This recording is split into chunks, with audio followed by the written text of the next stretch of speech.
Do one thing every day that scares you. That's the sage advice from Eleanor Roosevelt, our former first lady. And I went to look up that quote to make sure that I had it correct. And yeah, it was. And it led me to someone's website that had posted that on January 23rd of 2012. I thought that's fascinating because January 23rd, yesterday, is when I did that one thing that scared me, but it was purposeful, and I'll tell you why I did it. So, Eleanor Roosevelt also really impressed me because I remember seeing a news clip of her back in the times where we had segregation here in the United States. And she went to a church meeting one day and it was segregated, and black people on one side, white people were on the other side. And she had black people that were with her, and she said, "Wait a minute, that's not right." And so what she did, she went and she sat in the middle of the row. I go, I would have done that too. That's kind of been my life. But yesterday, what I did was I posted something that I wanted people to listen to before the full moon, because I'm doing a full moon channeling session tomorrow. Before I do a channeling session, when I do that with Wilhelm, I'm always led back to other information that is telling me kind of what's going on and what we're going to talk about. But this time it was different. Several days ago, I was told to look at all of the messages on the 25th from 2008. Didn't understand why, but put them together. And then the other night, I'm in bed, and then I hear very clearly, because I listen to my intuition all the time, said, "Now listen to it." I go, that didn't make sense, but then I listened to it. What I did was I played it on my phone.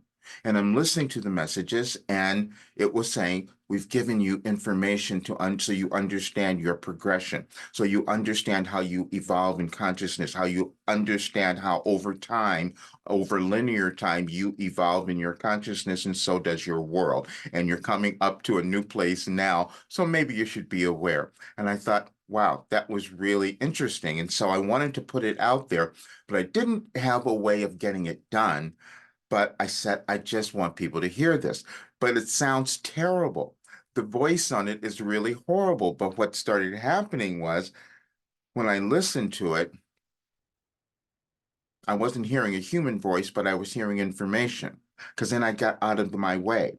I got out of my consciousness and I can hear it. And I listened to it twice and I thought, wow, because every time you hear it, you feel better about yourself. And that's what I wanted people to have.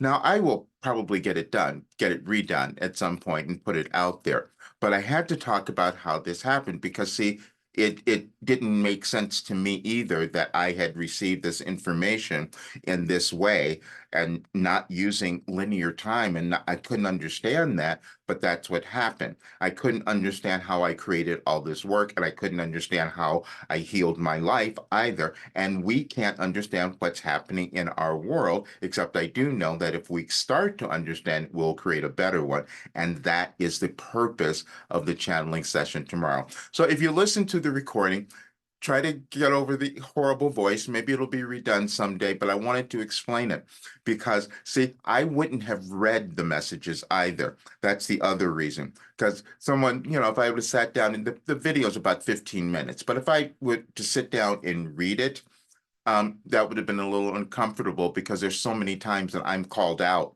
meaning that it's pointing out to me where I had not done something that I was told that I could do. That's how I've always received information. And the other thing about this and why Eleanor Roosevelt said what she did is because she understood neuroscience as well. It takes time for us to take the next steps in our lives to embody who we are. That means our authentic self. And that takes a bit more courage to put yourself out there. And sometimes you're going to get criticized. You're going to have judgment. And that's the thing we're afraid of. And so when I heard people say, "This voice is terrible," I said, "Oh, good. Thank you for saying that, because now I've received some criticism and I can own myself a little bit more," which is what we're all doing now. And I wanted people to have this information because it has never been more important, more vital for you to own who you are and your authentic self. Have a really wonderful day.